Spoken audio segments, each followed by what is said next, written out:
Je suis contre le piratage parce que ça nuit aux petites créations. Non, non, non, ça c'est un mensonge que vous vous dites à vous-même et aujourd'hui on va débunk ça. J'ai souvent entendu ce refrain qu'on devrait avoir honte de consommer musique, films, séries, jeux vidéo sans payer, parce que derrière tout ça il y a des petites mains qui ne parviennent pas à gagner leur vie. Alors, pour commencer, est-ce que c'est à cause du piratage que ces gens ne gagnent pas assez d'argent? Non.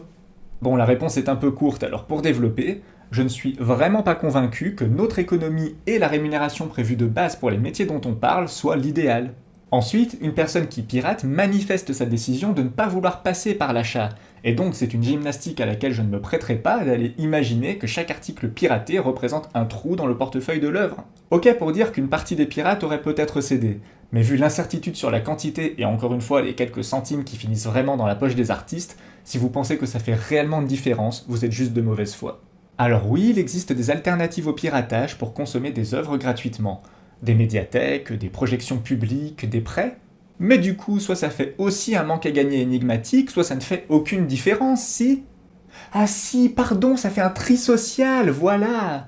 Parce que c'est souvent ça le vrai problème des antipirates, c'est que la masse ait accès aux mêmes objets culturels que d'autres payent pour avoir.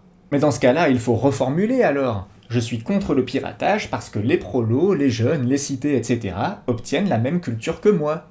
Alors c'est sûr que c'est moins glamour, hein, mais au bout d'un moment, mieux vaut assumer ses idées plutôt que de continuer à se mentir à soi-même, non?